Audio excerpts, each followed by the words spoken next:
지난 3주 동안 베드로전서 1장과 2장을 묵상하고 설교하면서 저는 베드로전서에서 말씀하고 있는 거룩한 삶을 사는 것, 조상으로부터 물려받은 그릇된 생활 방식을 피하는 것, 육체적 정욕을 멀리하는 것, 그리고 착한 행실의 삶을 사는 것, 이것은 모두 다 같은 것을 다른 말로 표현한 것이라고 생각했습니다.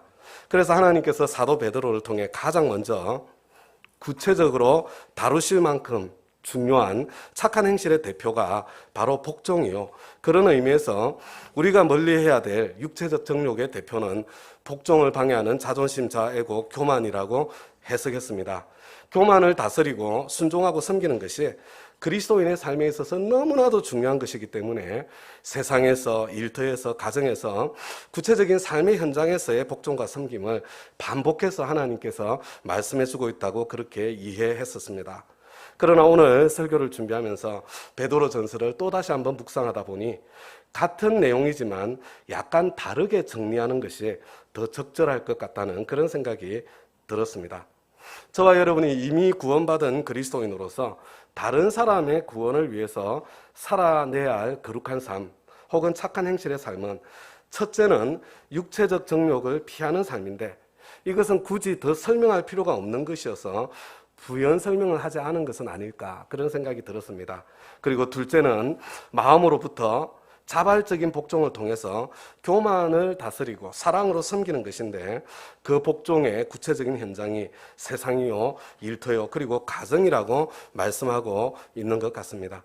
그리고 착한 행실에 대한 구체적인 설명이 그 다음에 셋째로 또 넷째로 다섯째로 이어지고 있다고 보는 편이 전체적으로 더 합리적이겠다는 생각이 들었습니다. 어느 쪽으로 큰 그림을 그리든지 교만을 다스리고 자유인으로서 자발적으로 복종하는 섬김은 예수님을 닮아가는 그리스도인의 거룩한 삶에 있어서 절대적으로 중요한 측면이 있는 것은 틀림이 없습니다.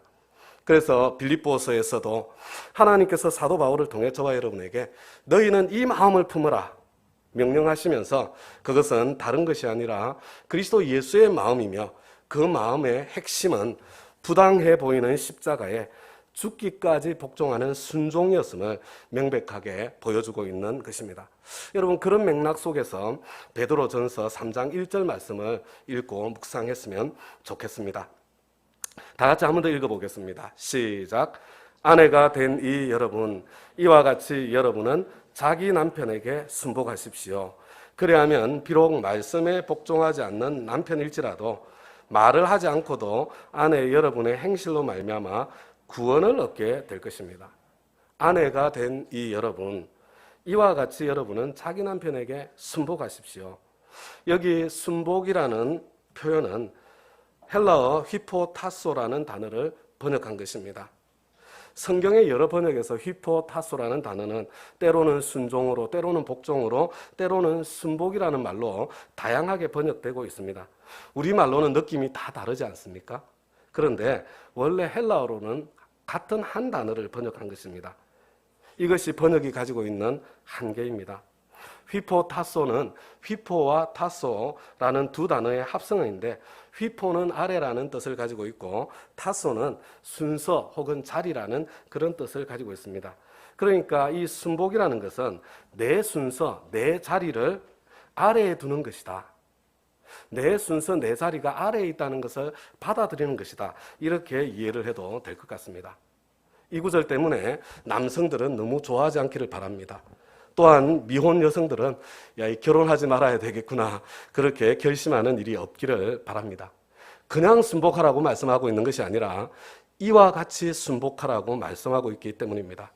그렇다면 이와 같다는 것은 어떤 모습일까요? 문맥 속에서 이해를 해야 합니다. 베드로전서 2장을 살펴보아야 하는 것입니다. 이와 같은 순종은 까다로운 주인에게도 기꺼이 순종하는 순종입니다. 그 모습만이 아니라 마음으로까지 순종하는 섬김입니다. 하나님께 순종해서 주인에게, 왕에게, 총독에게 뿐만 아니라 믿음의 형제 자매들과 모든 사람을 존중하고 사랑하는 자유인의 순종이요 섬김입니다. 이와 같은 순복은 예수님처럼 억울하고 부당한 가운데 순종하고 복종하는 순복입니다.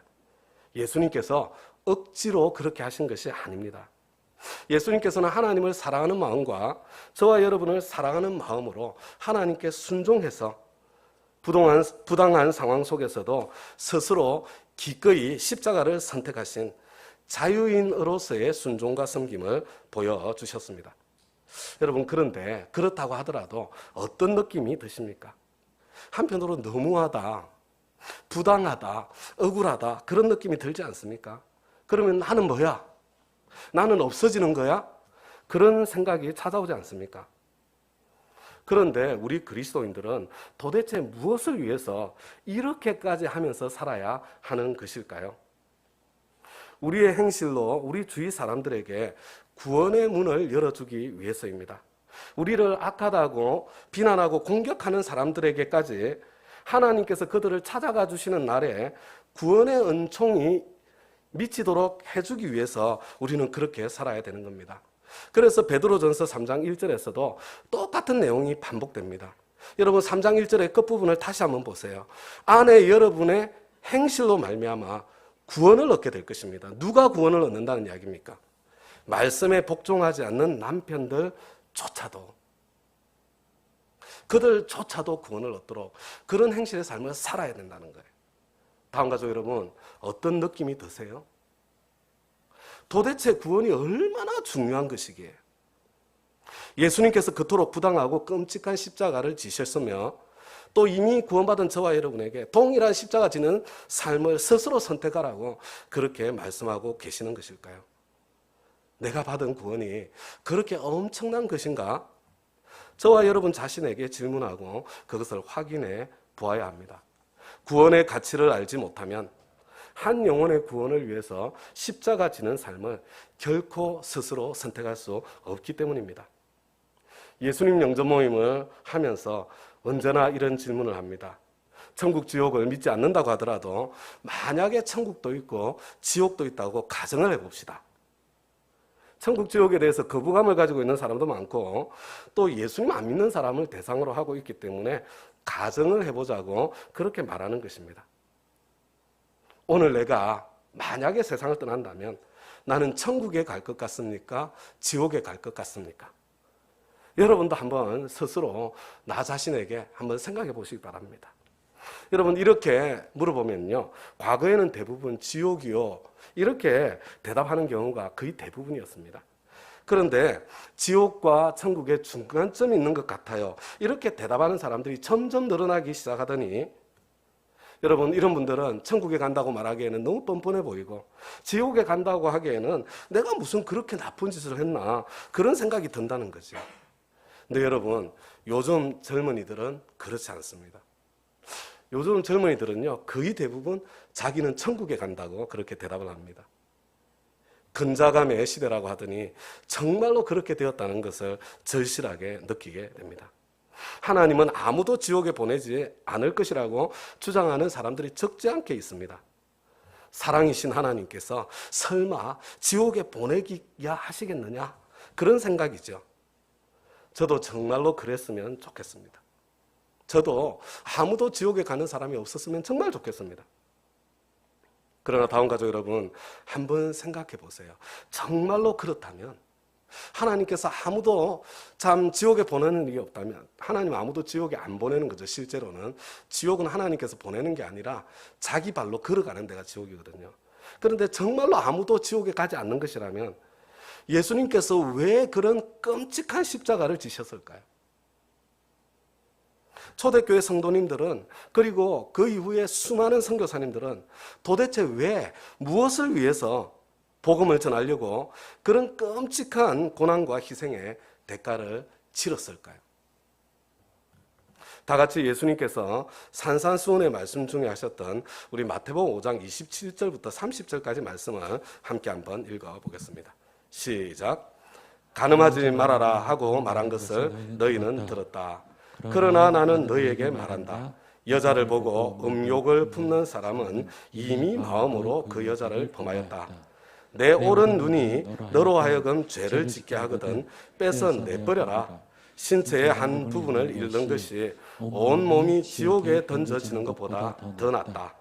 또 내 오른손이 너로 하여금 죄를 짓게 하거든 찍어서 내버려라. 신체의 한 부분을 잃는 것이 온몸이 지옥에 던져지는 것보다 더 낫다.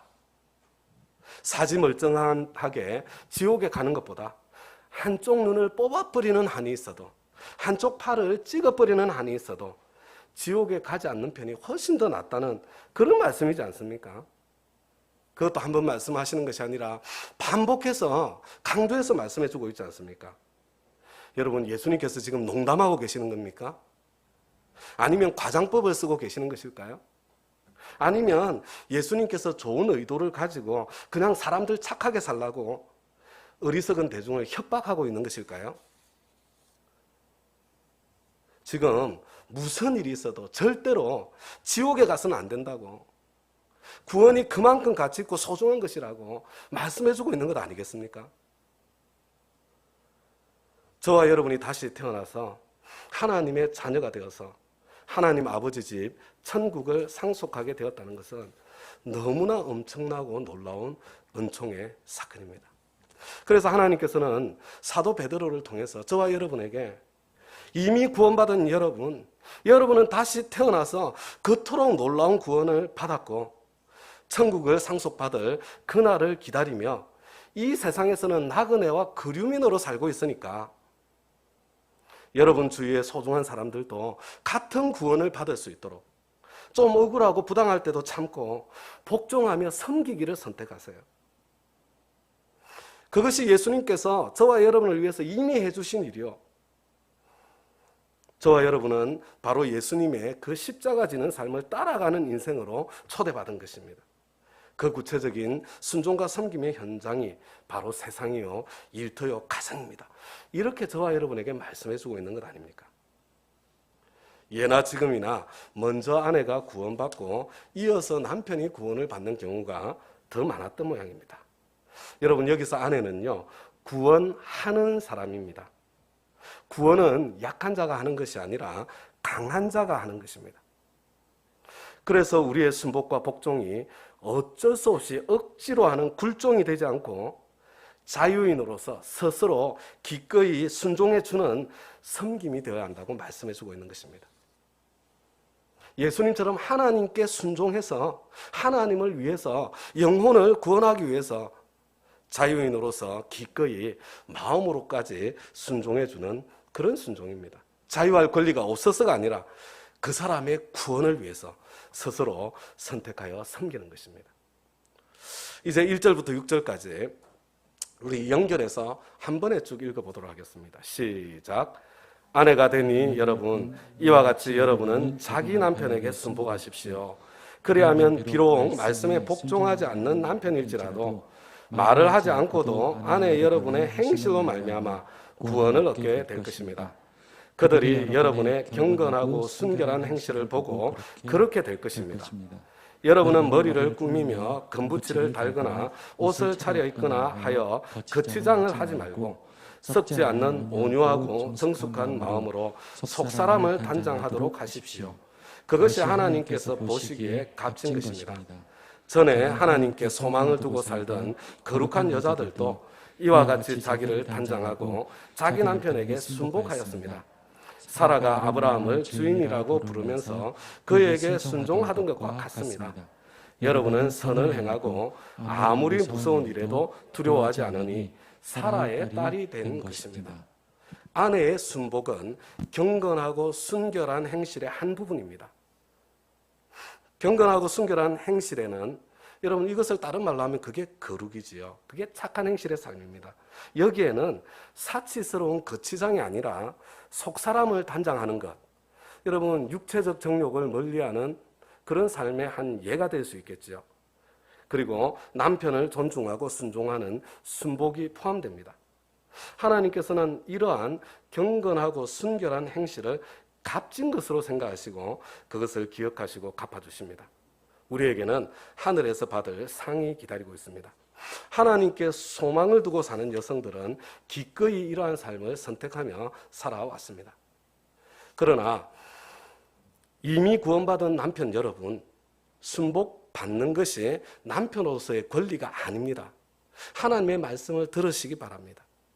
구원받은 하나님의 백성으로서 모든 사람은 남성이든 여성이든 남편이든 아내든 모든 사람에게 순종할 의무, 섬길 의무가 있습니다. 그래서 즉시 그리스도 안에 있는 남편들에게 말씀해 주십니다. 우리 다 같이 7절 말씀을 함께 한번 읽어보겠습니다. 시작. 남편 된 이 여러분, 이와 같이 여러분도 아내가 여성으로서 자기보다 연약한 그릇임을 이해하고 함께 살아야 합니다. 그리고 생명의 은혜를 함께 상속받을 사람으로 알고 존중하십시오. 그래야 여러분의 기도가 막히지 않을 것입니다. 여러분, 남편에게 명하는 것이 무엇입니까? 첫째, 여성의 약함을 이해하고 함께 살아야 한다는 것입니다. 아마도 여성들 가운데는 이 말씀이 불편하게, 불쾌하게 느껴지는 분들도 있을 것 같습니다. 모든 면에서 남성이 강하고 여성이 약한 것이 아닙니다. 지금 이 시대에는 여성들이 더 강한 것이 아닌가 생각되는 영역이 더 많은 것 같습니다.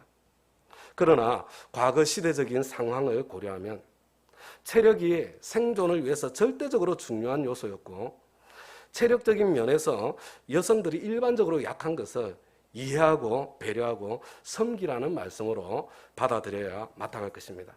하나님께서는 각 사람을 다르게 만드셨고, 남성과 여성의 관계 속에서든 아니면 남성과 남성, 여성과 여성의 관계 속에서든 모든 관계 속에 약함과 강함이 있을 수밖에 없는데, 하나님께서 주신 강함은 군림하도록 주신 것이 아니라 언제나 섬김을 위해서 주신 것이라는 것을 잊지 않고 살아야 하겠습니다.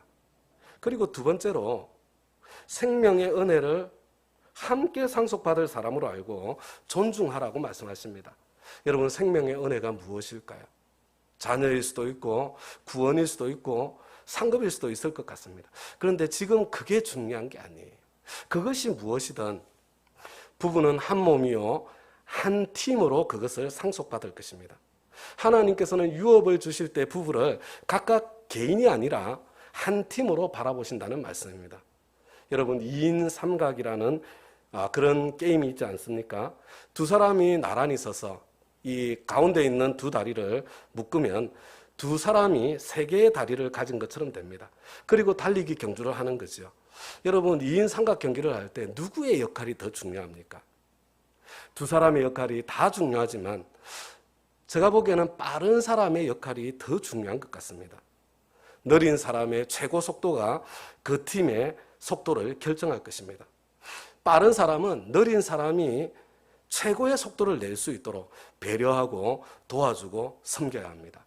여러분, 그것이 바로 존중입니다.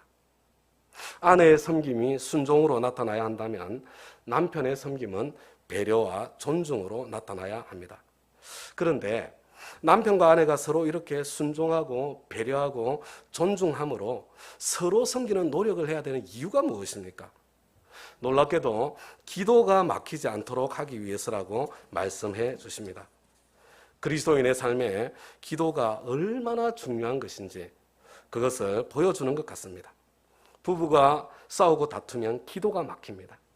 기도가 막히면 내 인생에 하나님의 지혜와 능력이 흐르지 못하고, 그러면 저와 여러분은 나 자신의 한계를 뛰어넘는 기적의 삶을 경험하고 누릴 수 없게 됩니다. 여러분, 기도할 때 저와 여러분은 내 한계를 뛰어넘는 기적의 삶을 살 수 있는 존재입니다.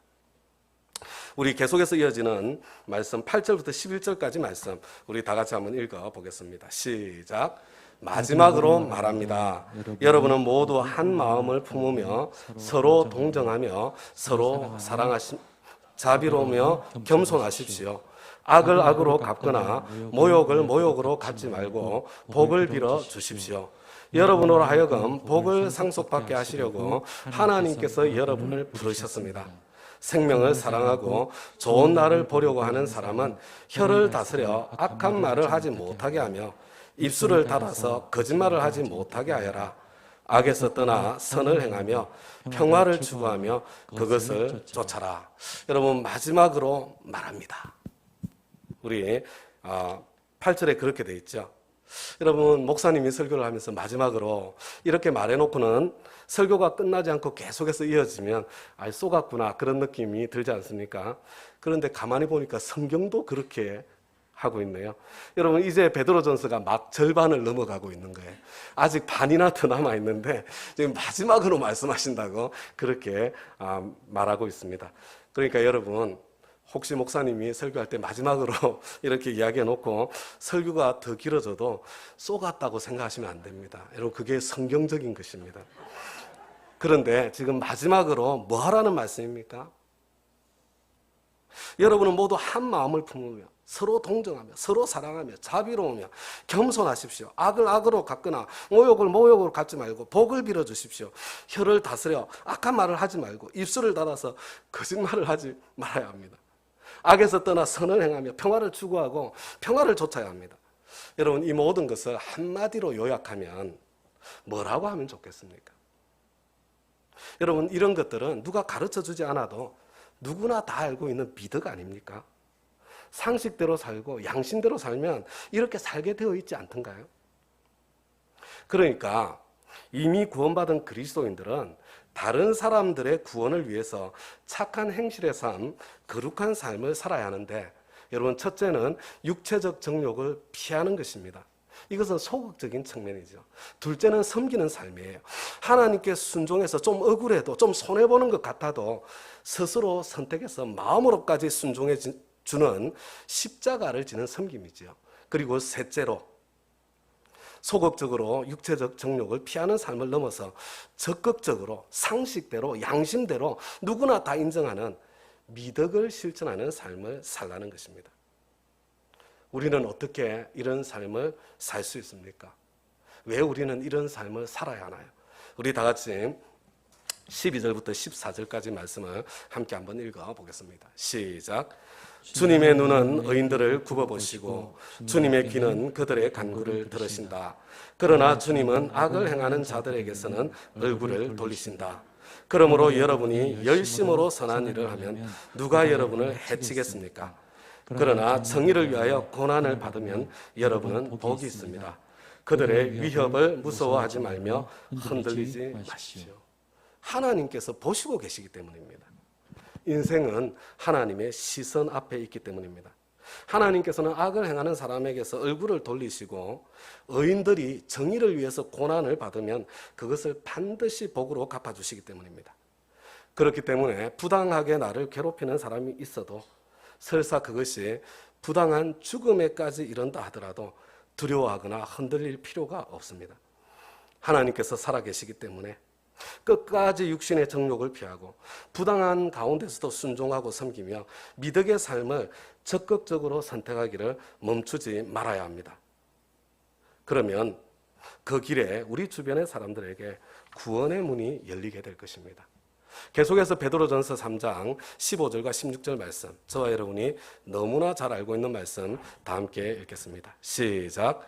다만 여러분의 마음속에 그리스도를 주님으로 모시고 거룩하게 대하십시오. 여러분이 가진 희망을 설명하여 주기를 바라는 사람에게는 언제나 답변할 수 있게 준비를 해 두십시오. 그러나 온유함과 두려운 마음으로 답변하십시오. 선한 양심을 가지십시오.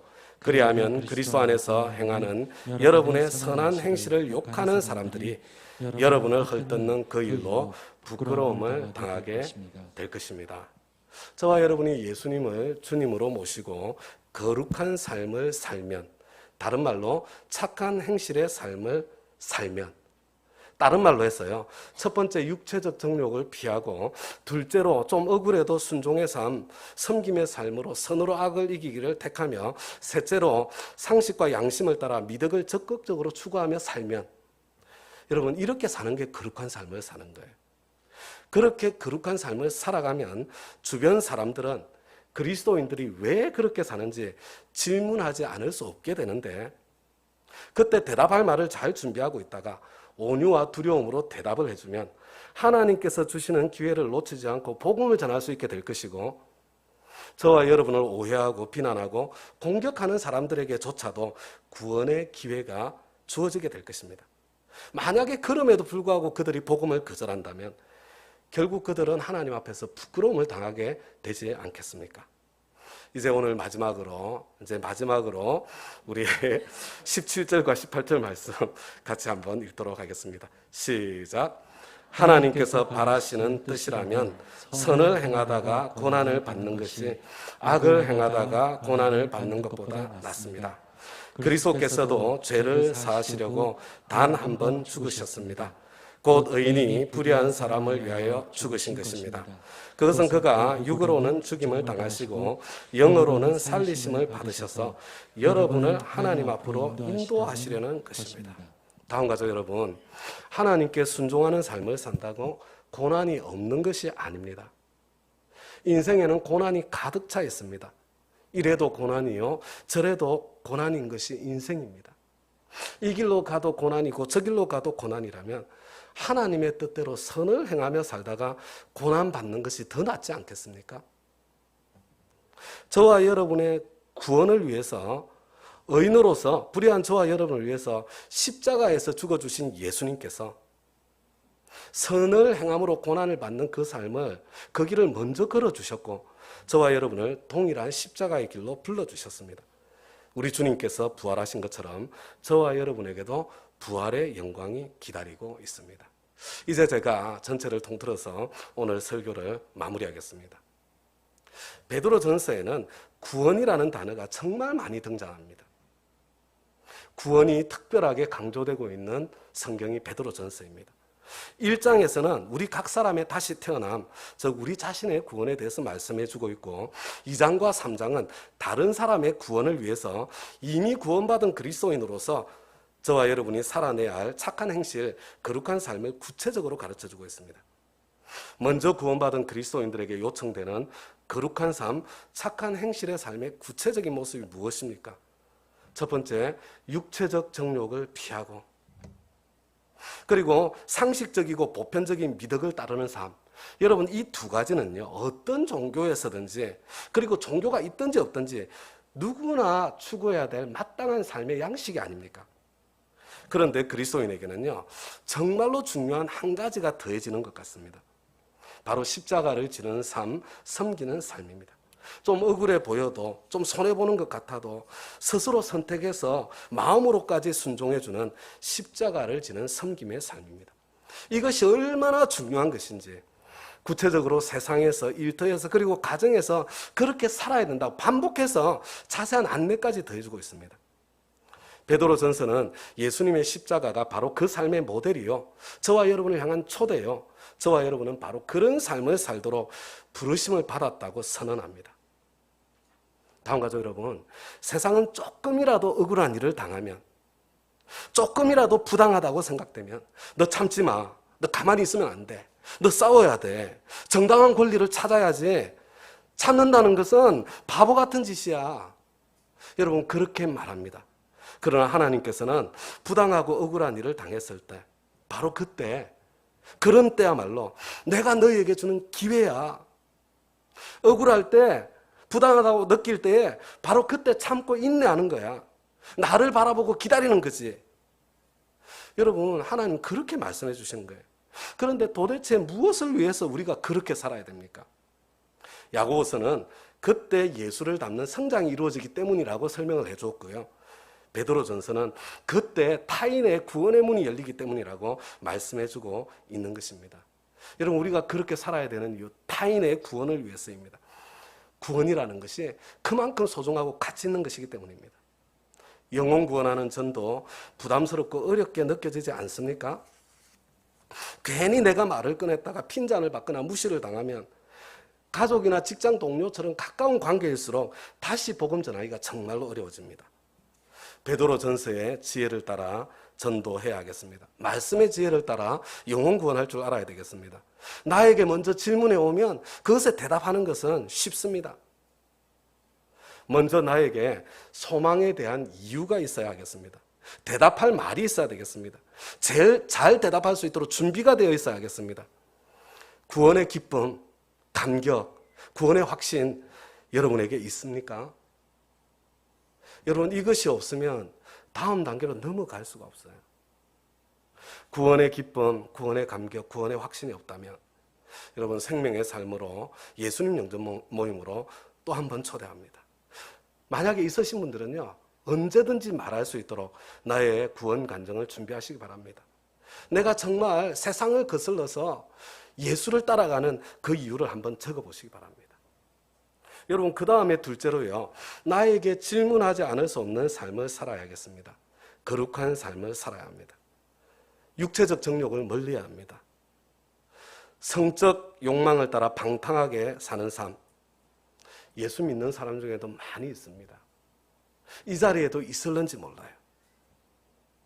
혹시 그런 분들이 계시다면 이제 정리하고 청산하시기 바랍니다. 온 세상이 그 길을 향해서 가더라도 여러분, 거기에 쏘가서는 안 됩니다. 사치를 자랑으로 자기 과시로 삼는 삶, 혹시 그런 분들 이 자리에 계시다면 이제 그것을 버리시기 바랍니다. 세상은 더 큰 집, 더 좋은 차, 명품, 편리하고 편한 것이 행복이라고 말합니다. 그래서 그것들을 얻기 위해서 내 인생 전체를 거기에다 쏟아버리고 맙니다. 다음 가족 여러분, 그리스도인들은 도무지 큰 집에서 살지 말아라, 도무지 좋은 차를 타지 말아라, 그렇게 말씀드리는 것이 아닙니다. 여러분, 세상은요, 내가 5억짜리 집을 살 수 있으면 10억짜리를 삽니다. 그리고 그것을 갚으려고 용을 쓰다 보니 시간도 낼 수 없고 경제적인 여유도 없습니다. 그러니까 힘든 사람이 있어도 도와줄 엄두도 못 내고 영적인 성숙과 성장을 위해서 낼 수 있는 시간도 없습니다. 여러분, 내가 5억짜리를 살 수 있으면 4억짜리 사고 그것으로 만족할 줄 알아야 된다는 거예요. 내가 그랜저를 탈 수 있는 능력이 되면 소나타 정도 타라는 이야기입니다. 벤츠나 BMW를 탈 수 있는 그런 능력이 되면 그랜저나 제네시스를 타라는 말씀이에요. 여러분, 그렇게 살면 내 인생에 여유가 생깁니다. 형제도 돌아보고 가족도 돌아보고 가난한 이웃도 돌아보고, 여러분, 그렇게 살 수 있는 그런 힘이 생깁니다. 그것이 세상과 구별되는 거룩의 모습입니다. 그리고 내가 좀 손해볼 때, 억울할 때, 부당하다고 느낄 때, 여러분, 그때를, 그 기회를 놓쳐서는 안 됩니다. 선으로 악을 이길 기회로 하나님께서 갚아주실 것을 바라보고 하나님께 순종해서 기꺼이 손해보기를 선택해 보세요. 여러분, 그러면 그 자리에 구원의 문이 열리게 될 것입니다. 그런데 제가 너무나도 안타까운 것은요, 먼저 예수 믿는 우리 형제님, 자매님들의 모습이 배우자를 구원하지 않기로 작정한 사람처럼 그렇게 보일 때가 너무나 많더라는 것입니다.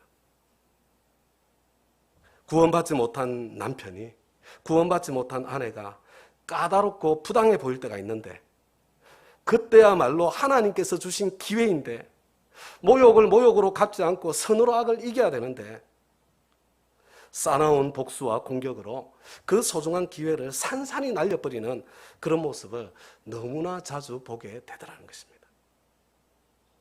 세상은 조금이라도 억울한 일을 당하면, 조금이라도 부당하다고 생각되면 너 참지 마, 가만히 있으면 안 돼, 싸워야 돼, 정당한 권리를 찾아야지, 참는다는 것은 바보 같은 짓이야, 그렇게 말합니다. 그러나 하나님께서는 부당하고 억울한 일을 당했을 바로 그때야말로 내가 너희에게 구원의 문을 열려고 주는 기회야. 저와 여러분은 둘 중에 하나를 선택해야 합니다. 개인으로서도 그렇고 교회로서도 그렇습니다. 저와 여러분은, 그리고 우리 교회는 기꺼이 억울함과 부당함을 참아주는 교회입니까? 사람입니까? 아니면 절대로 손해는 참지 못하는 이익 집단처럼 그렇게 굴고 있지는 않습니까? 어떤 분들은 이렇게 말할 것입니다. 그러면 부당함을 그대로 내버려 둬야 됩니까? 그러니까 기독교가 인민의 아편이라는 그런 비난을 받는 것 아닙니까? 그러나 다음 가족 여러분, 나의 이익을 지키기 위해서 부당함과 싸우지 말라는 것이 부당함과 불공정함을 그대로 내버려 두라는 말이 아닙니다. 나의 손해는 기꺼이 감수하되 형제가 당하는 손해와 부당함에 대해서는 목소리를 내고 싸울 수 있습니다. 내가 나의 이익을 지키기 위해서 싸운다면 세상과 똑같은 이기적인 모습으로, 세상보다 더 추한 모습으로 비치겠지만, 형제가 당하는 손해와 부당함과 싸워주고 약자의 자리에서 고통당하는 타인의 이익을 위해서 목소리를 내고 손해를 감수해 준다면 우리 주님의 십자가처럼 아름답게 빛나는 그런 복음의 빛이 비치게 될 것입니다. 아, 나는 예수 못 믿겠다. 혹시 그런 생각 드시는 분들 이 자리에 계시지 않습니까? 여러분, 내가 진지하게 예수님 따라가려면 예수 못 믿겠다, 예수 믿기 싫다. 여러분, 그런 생각이 드는 것이 여러분 정상적인 반응이고 그게 정상적인 모습입니다. 저와 여러분에게는 그렇게 살 수 있는 능력, 예수를 따라갈 수 있는 능력이 없습니다. 사도 바울도 오호라 나는 공고한 사람이로다. 그렇게 탄식하지 않을 수가 없었잖아요. 그래서 저와 여러분에게는 예수님이 필요합니다.